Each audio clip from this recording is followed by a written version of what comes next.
Hello friends, मैं आपके सामने गौरव मिगलानी। इस वीडियो में हम बेसिकली जो टॉपिक डिस्कस कर रहे हैं वो ये है कि हमको बिजनेस में सब्सिडरी बुक्स रखने की जरूरत क्यों पड़ती है। सिंपल सी बात, बिजनेस में जब ट्रांजैक्शंस होती हैं, लेन देन होते हैं, तो आपको दो मेथड है रिकॉर्ड करने के। या तो आप उसको जर्नल में रिकॉर्ड कर लीजिए या आप सब्सिडरी बुक्स को मेंटेन कर लीजिए। अब बात यह है कि सब्सिडरी बुक्स को हम मेंटेन क्यों करें जबकि हमारे पास रिकॉर्ड करने के लिए जर्नल मेथड भी है। हम जर्नल के अंदर भी उसकी एंट्री कर सकते हैं। सिंपल सी बात, जब बिजनेस में कुछ ही ट्रांजैक्शंस होती हैं, सेल की दो चार एंट्री हुई आपके दिन के अंदर, परचेज की दो चार एंट्रीज हो रही हैं, दो चार लोग ही आपके पास से आ रहे हैं, खरीद के जा रहे हैं, पेमेंट करके जा रहे हैं, तो जर्नल काफी हैवी नहीं होता है। आपको जर्नल में काम करना बहुत इजी होता है। बिजनेस भी हमारा छोटा होता है, ट्रांजैक्शन ज्यादा नहीं हो रहे हैं, तो जर्नल को मेंटेन करना काफी इजी है। क्योंकि जर्नल से आप जब लेजर में पोस्टिंग करते हो तो आपको उन ट्रांजैक्शन को ढूंढना नहीं पड़ता है। परचेज की ट्रांजैक्शन होंगी ही दो चार, तो आपको जर्नल को मेंटेन करने में कोई दिक्कत नहीं आने वाली है। पर जैसे जैसे हमारा बिजनेस ग्रो करता है, कस्टमर्स बढ़ते हैं, परचेज की ट्रांजैक्शन बढ़ जाती हैं, सेल की ट्रांजैक्शन बढ़ जाती हैं, काफी सारे लोग हमको पेमेंट देके जाते हैं, काफी सारी ट्रांजैक्शन हमको बैंक के साथ करनी पड़ती हैं, तो लगा लीजिए कि जर्नल हमारा हैवी हो जाएगा। और अगर हम जर्नल से अगर हम लेजर प्रिपेयर करने बैठ जाएं तो हमको ट्रांजैक्शन को ढूंढना पड़ेगा कि कौन सी ट्रांजैक्शन हमको बैंक में डालनी है, कौन सी ट्रांजैक्शन हमको कैश अकाउंट के अंदर डालनी है, कौन सी ट्रांजैक्शन हमको परचेज अकाउंट के अंदर मेंटेन करनी है। तो वहां पर जो सर्चिंग वाला जो आपका पॉइंट है ना, सर्चिंग वाला जो आपका पार्ट है वो आपका टिपिकल हो जाता है। तो बिजनेस जैसे जैसे आपका ग्रो करना स्टार्ट करता है तो आपके लिए ज्यादा अच्छा है कि आप क्या करो, स्पेशल बुक्स मेंटेन कर लो। मतलब या तो आप जर्नल में रिकॉर्ड कर ही रहे थे, अब ट्रांजैक्शन अगर आपकी बढ़ गई है, बिजनेस बड़ा हो गया है, तो जर्नल की जगह पे आप क्या, कहां पे काम करना स्टार्ट करो, सब जर्नल्स हम इसको बोलते हैं, या इसको हम बोलते हैं स्पेशल पर्पज सब्सिडरी बुक्स, या हम इनको ये भी कह सकते हैं books of original entries. Subsidiary books का डेफिनेटली अगर आप कॉमर्स के स्टूडेंट हैं तो आपको ये 8 सब्सिडरी बुक्स स्टडी करने को मिल सकती हैं। Purchase book, cash book, purchase book, sales book, purchase return book, sales return book, bill receivable book, bills payable book और जर्नल प्रॉपर। ये 8 बेसिक सब्सिडरी बुक्स हैं। बिजनेस के साइज पे डिपेंड करता है।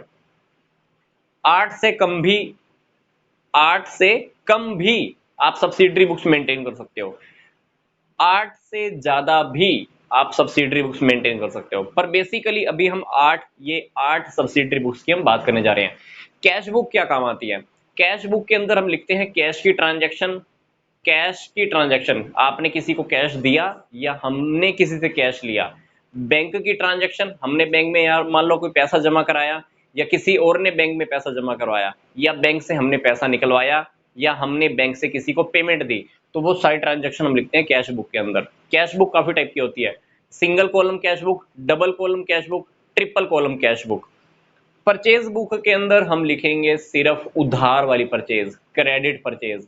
क्योंकि अगर आपने कैश परचेज की तो आपके पास से पैसा जाएगा, कैश का इफेक्ट हो रहा है, वो इफेक्ट आपको कैश बुक में डाल देना है।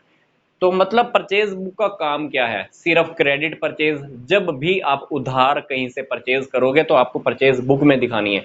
सेम इसी तरह से सेल बुक, सेल्स बुक के अंदर आपने सिर्फ उधार सेल ही दिखानी है। क्योंकि अगर आप कैश सेल किसी को करोगे तो बिजनेस में पैसा आएगा, पैसे वाली बात कैश बुक में। सेल्स बुक मतलब क्या काम आने वाली है, सिर्फ क्रेडिट सेल में काम आती है। किसी को परचेज रिटर्न करोगे तो परचेज रिटर्न बुक में, किसी को सेल्स रिटर्न करोगे तो सेल्स रिटर्न बुक में। हमारे पास सेल्स रिटर्न हुई है, मान लो किसी कस्टमर ने हमको वापस दिया है, तो सेल्स रिटर्न बुक में। बिल रिसीवेबल बुक में सिर्फ बिल रिसीवेबल की बातें, बिल्स पेबल बुक में बिल्स पेबल से रिलेटेड बातें। जर्नल प्रॉपर क्या काम आता है, जिन ट्रांजैक्शन को हम इन 7 सब्सिडरी बुक्स में रिकॉर्ड नहीं कर पाते हैं, तो हमारी 8वीं सब्सिडरी बुक जिसको हम बोलते हैं journal proper. Journal proper is the same like as the journal entries. Journal proper के अंदर हम कौन सी ट्रांजैक्शन को रिकॉर्ड करते हैं जो इन 7 पहले वाली 7 बुक्स के अंदर रिकॉर्ड नहीं हो पाती हैं।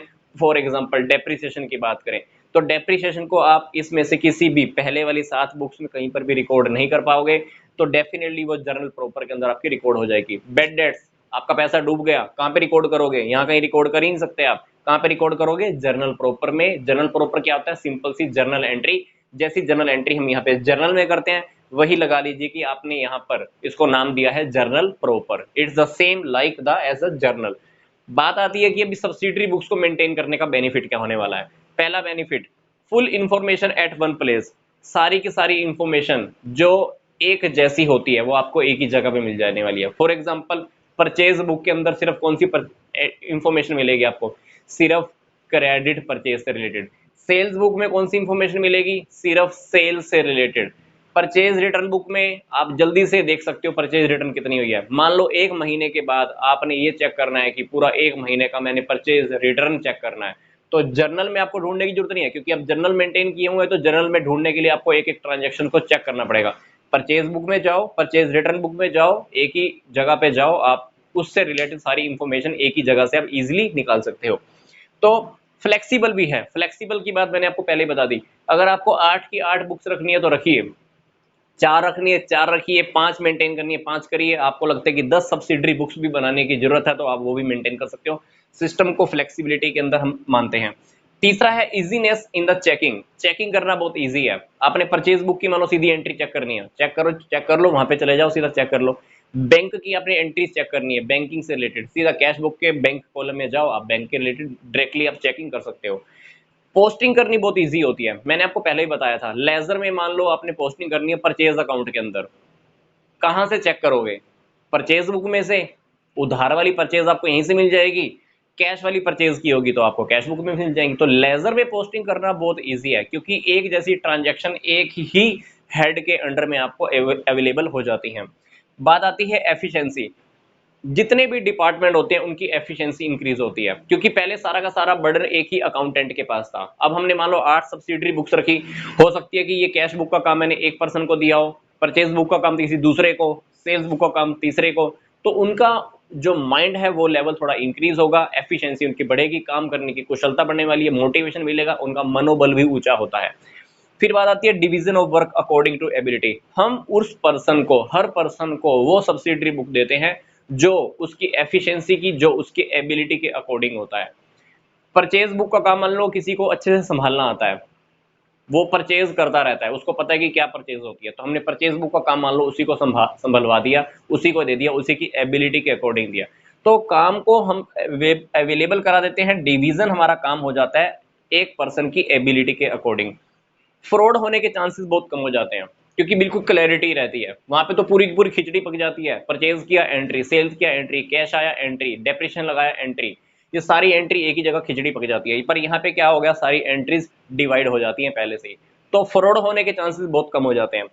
रिस्पॉन्सिबिलिटी फिक्स हो जाती है। रिस्पॉन्सिबिलिटी क्यों फिक्स हो जाती है, जर्नल के अंदर तो क्या होता है, सारा का सारा सिस्टम एक ही बंदा संभालेगा, सिर दर्द बहुत ज्यादा हो जाता है उसका, ट्रांजेक्शन को सारा का सारा संभालना पड़ता है। तो वहां पे रिस्पॉन्सिबिलिटी कभी अभी उसको ठहरा भी नहीं सकते कभी कभी, तो क्योंकि वो कह सकता है कि जी मेरे ऊपर काम का बर्डन इतना है। पर यहाँ पे क्या है, कैश बुक का काम मान लो मैंने एक पार्टिकुलर किसी एक पर्सन को दिया हुआ है, परचेज बुक का काम मान लो मैंने एक ही पर्सन को दिया हुआ है। तो अगर परचेज के अंदर कोई गड़बड़ी होएगी तो मैं परचेज बुक को हैंडल करने वाले पर्सन को डायरेक्टली रिस्पॉन्सिबल ठहरा सकता हूँ कि तेरी वजह से यहाँ पर गड़बड़ हुआ है। तो यहाँ पर रिस्पॉन्सिबिलिटी भी इजीली फिक्स हो सकती है कि देख भाई, परचेज रिटर्न की बुक की रिस्पॉन्सिबिलिटी तेरी है, जर्नल प्रॉपर की रिस्पॉन्सिबिलिटी फला फला पर्सन की है।